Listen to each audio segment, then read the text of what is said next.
Our students are actually zapping nebula and creating planetary systems, and they're watching stars develop in front of their eyes. They're able to toss the planets in orbit, and they can see a sun go supernova, whether it's going to be a black hole or a neutron star. And this is interactive, and it stays with them because they remember the experience as compared to textbooks where you just read these words off the book and that's all you had. The education landscape is constantly evolving. Staying ahead of the trends is essential. Welcome to EdBuzz LA County, where we explore groundbreaking initiatives, inspiring stories, and innovative practices shaping the future of learning here in Southern California.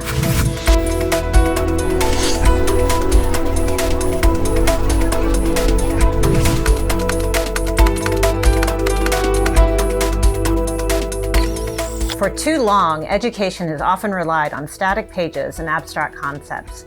But imagine a world where textbooks leap off the page, where the human heart floats right in front of you, and where historical artifacts appear in your own classroom. That's the promise of augmented and virtual reality. And it's no longer just science fiction, it's happening in schools right now. I'm Elizabeth Braswich, Executive Director of Public Affairs and Communications. I'm joined by passionate educators on the front lines of these exciting technologies. With us are Alvaro Brito, LACOE's EdTech Innovator Coordinator 2, as well as Jose Gonzalez from Davis Middle School, and Richie Ramos with Laurel Street Elementary School, both from Compton Unified School District. Welcome to the show. Thank you. Thank you for having us. Well, thank you for being here. And I'm so excited about this topic today because we actually get to show people a little bit about what this looks like. But can you kind of start with explaining what is augmented reality? What is virtual reality? Sure. So AR, also known as augmented reality, is when you're on your phone or your tablet and something comes up in the physical space that you're in, right? So let's say, for example, you're shopping for something and you use your phone to move it around, and then boop, the sofa pops up, right? And you can see the dimensions of how it looks like in the space, right? In an educational setting, let's say students are using their tablet and they want to bring up the solar system in the palm of their hands, right? It's something that comes up in our physical space, right? So these digital assets or filters come up and are now brought into our physical world. So they're actually like jumping out the screen at you? Jumping out, wow. And you're like, whoa, they're here, right? That's cool. For VR, virtual reality, you put on a headset and you are immersing yourself into a space, right? So it could be the ocean, it could be out in outer space, right? So you're getting yourself and putting yourself into another world. Okay, and I've experienced virtual reality, and it's amazing. It's just totally, to me, like the future of entertainment. Yeah. But I was not familiar with augmented reality, so super interested in both. And I know Richie and Jose, you are both already using these in the classroom. Compton's ahead of the game on this. How are you using them right now? So for our school, we use both AR and VR. And for the AR, we would use cubes that has something like this, and we would create, for example, problems in the world, and then we would ask the students to find a way to fix that problem in that world, and then they would create an entire story. So, for example, they would talk about how to have a better pollution, to clear the air pollution, and they would have an entire story about it. From the beginning on having such a city in the AR, they would show a city that's all filled with pollution, and then they would show how they would get together as a community to clean together. All the way, they would go in a circle around the cube, and at the end, it would show that they cleaned the entire city with their ideas. Wow. And so is the cube, it's actually like showing this? Yes, everything. Wow. And so they're learning like the science as well as like really storytelling too, right? It is a storytelling, yes. Yeah, it's interesting. How about for you? So for me, AR and VR has really opened up our worlds. Project-based learning is my teaching pedagogy. And so at the beginning of each semester, I introduce my students to the 3 pillars of sustainability and the United Nations Sustainable Development Goals. And so now my students are able to create these homes that are use green energy. They're able to build homes with solar panels. They're able to create the interior of a homeless center, or even a habitat on Mars.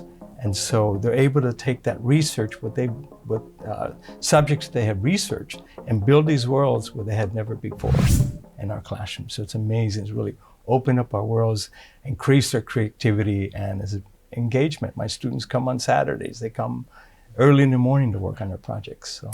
Well, so that's fascinating. Sustainable development goals are amazing. And I think what's really interesting about that is it's experiential learning. So I think sometimes it's hard for people to understand those goals if you're not living them. And so I'm assuming that this is really giving them that experience, which kind of builds empathy and understanding as well, right? And also raising awareness about the issues that are at hand, like climate change and the environmental issues. So. Yeah, no, that's so cool. And it's not just, I mean, there's like skills and curriculum around it, right? I'm assuming it like meets with either science or math or English literature, skills that you're building at the same time. It brings the standards to life, right? So now the students, instead of just doing a presentation, let's say, now they're creating AR and VR assets and bring them to life. So it's really innovative. Well, and I mean, you already kind of spoke to this, but even more, I mean, the student engagement must be just immense around these tools. Since we started using the AR and VRs, kids, when I'm just walking across the hallway, they would, just say hi to me and say, "Oh, Mr. Richie, when are we gonna go to your class? When are we doing this and that? And when are we gonna meet after school?" And just like what Jose said, we go to Saturday schools. They show up in the morning. They stay late after school. The kids are a lot more engaged with the AR and VR because they can actually see it visually, and makes a big difference. And they can interact with the object inside the VR world. They can touch things that they've never been to. They can go to anywhere in the world. They can experience those. And these kids get those opportunities that they'll never have for their entire life. So it's amazing to go anywhere. Yeah, that is amazing. And that's why they promote engagement, because they're interactive, they're hands-on, kids are able to collaborate with each other. And that's what makes it a paradigm shift in the way that we're teaching now.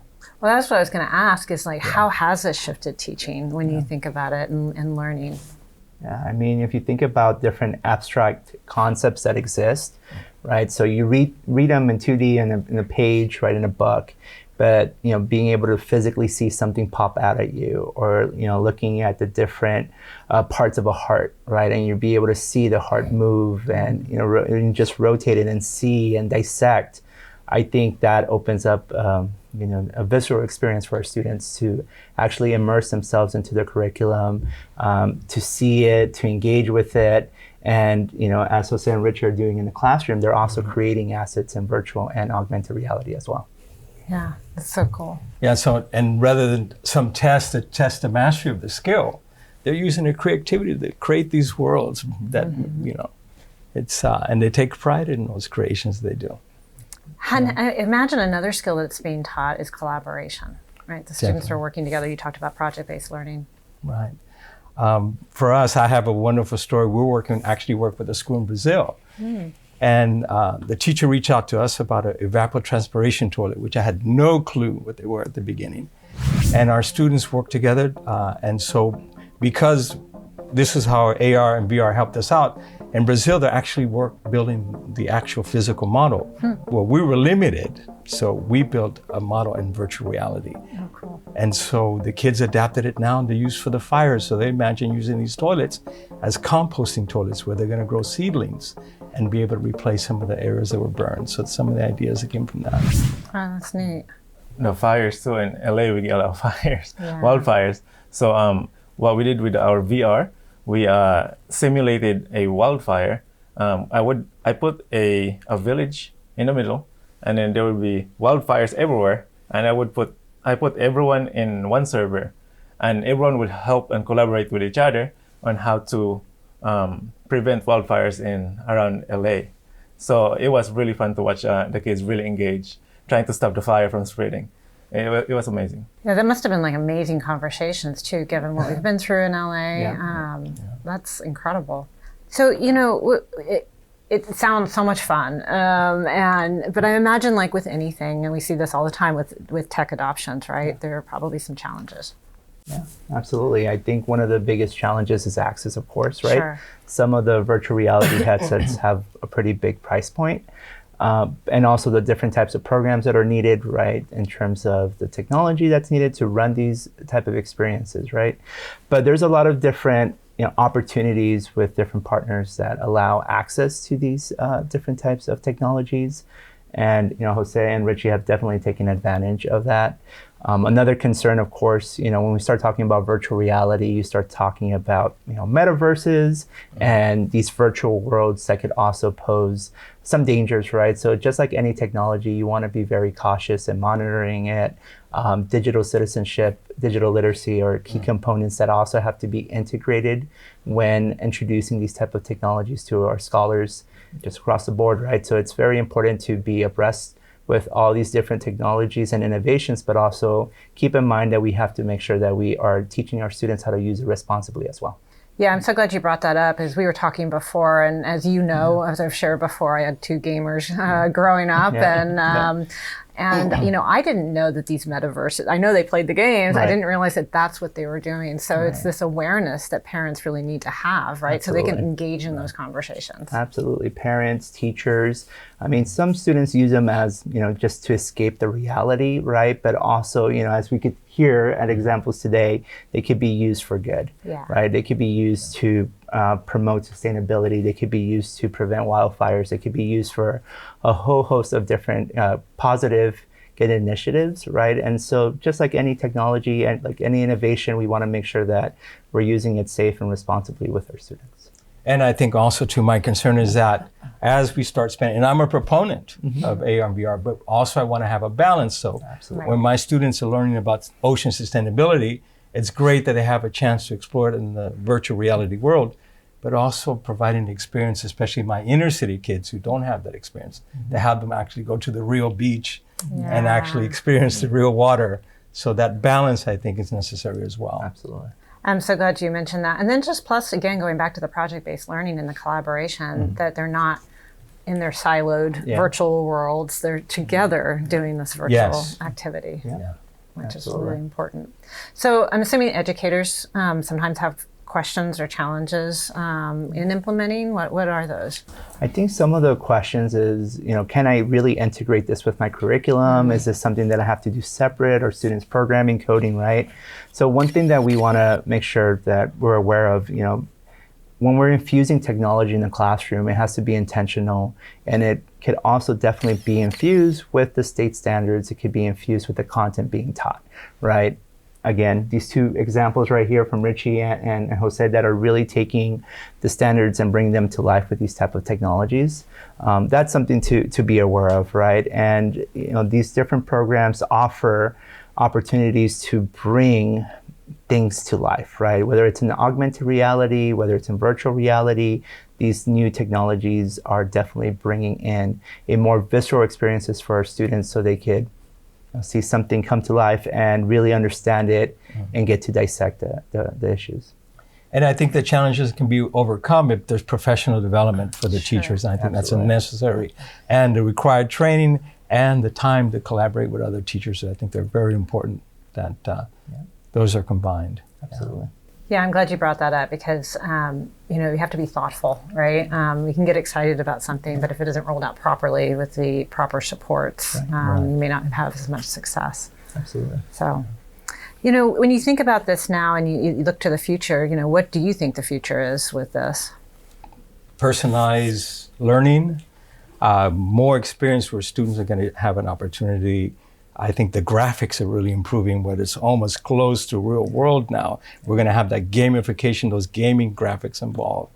Opportunities to collaborate with students, like mine are just the beginning, but actually in real life, was that real time collaborating with students around the world in a virtual environment. That would be something very interesting to do.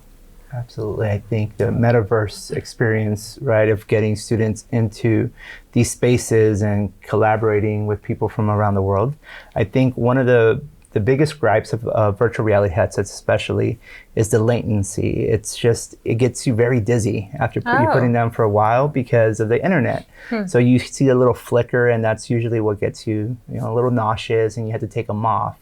as internet speeds improve and get better, across the nation, I think we're going to see more of these type of headsets in the classrooms to bring guest lecturers or to bring in these different experiences and come to life, right? And coupling AI with that too, there's a lot of different programs that are being created in the virtual reality space that intertwine AI to come up with these immersive environments that are going to be readily available, and they're just going to continue on and on, right? So they're going to keep building on them. So, it's exciting, and again, as we mentioned earlier, we want to proceed with caution as well, right? We want to make sure that everything is analyzed and make sure that it's used ethically and it's used responsibly as well. Absolutely. I envision students reliving historical moments and imagine and really seeing it from a different perspective. We using AI software and AR software where students are actually, I'm comparing it to my days when dinosaur and we had textbooks, but our students are actually zapping nebula and creating planetary systems, and they're watching stars develop in front of their eyes. They're able to toss the planets in orbit, and they can see a sun go supernova, whether it's going to be a black hole or a neutron star. And this is interactive, and it stays with them because they remember the experience as compared to textbooks where you just read these words off the book and that's all you had. That's amazing.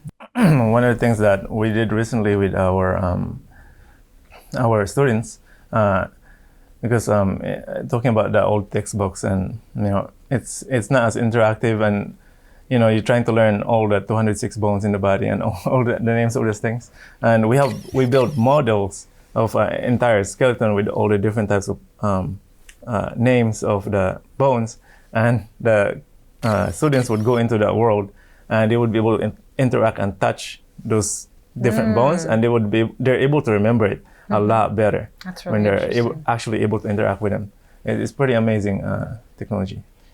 By the way, Richie's a superstar. I want to be in his classroom because he's an amazing teacher. Yeah. I mean, both of you. I mean, and I know Alvaro, when you were in the classroom, would have been as well. But it's pretty impressive. I mean, I'm so excited for our students and for teachers, really, because student engagement is really such a secret to success. And like you said, I mean, just being able to kind of cut that memorization time, engage in learning, and just kind of take them to new possibilities. Pretty exciting. So. And I think it's building on skills because it's building 21st century learning skills. They're learning to be creative. They're learning to be problem solvers. They're learning to collaborate. They're learning about digital literacy.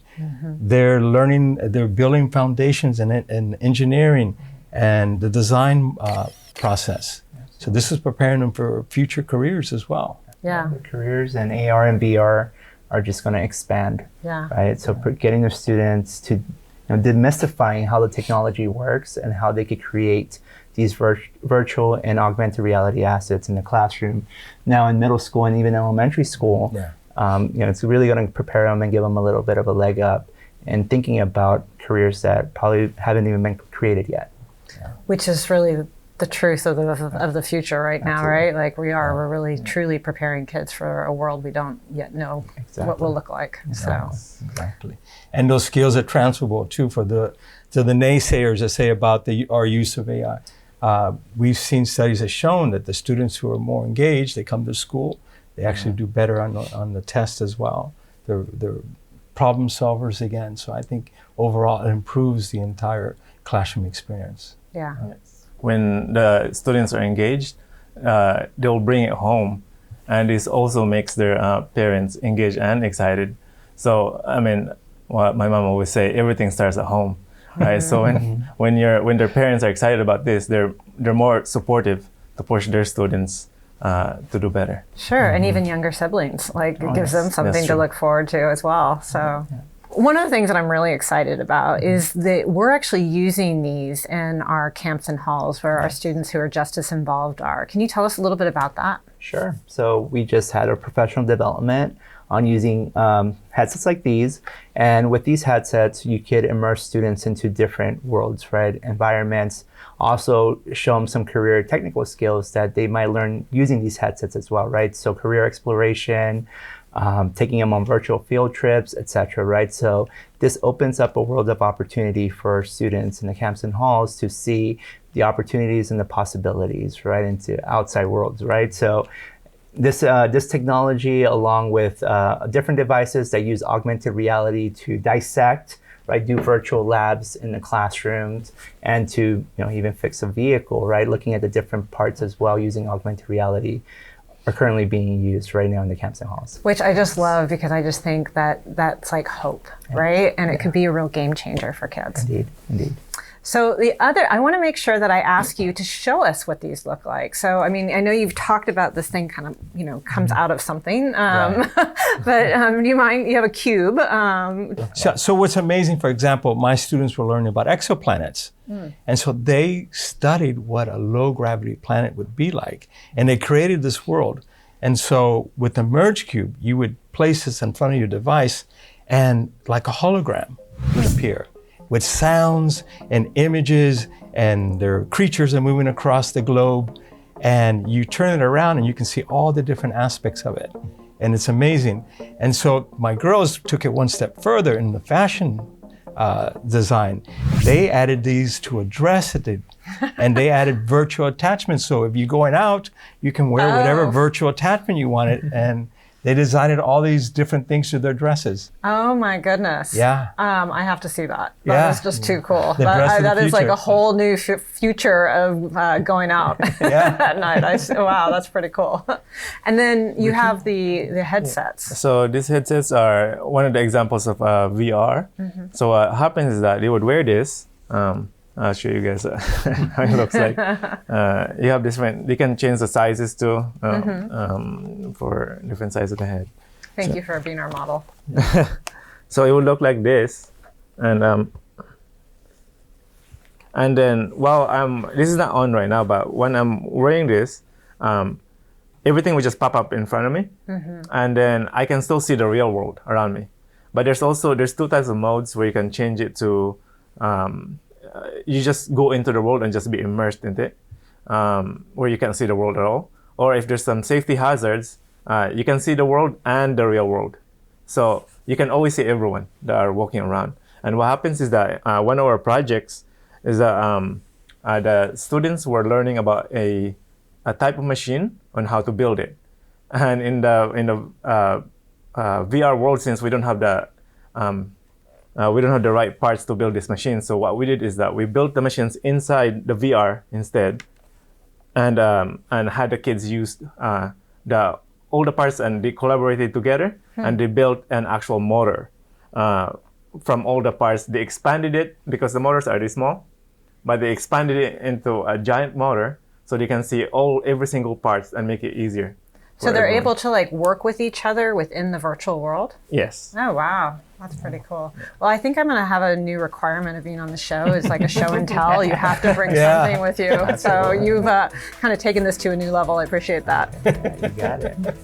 I want to thank Alvaro Brito, Jose Gonzalez, and Richie Ramos for sharing their insights on how schools are using immersive technology such as augmented reality and virtual reality to captivate their students, make complex subjects more accessible, and foster a new level of engagement. I'm Elizabeth Grasswich. I'll see you next time on EdBuzz.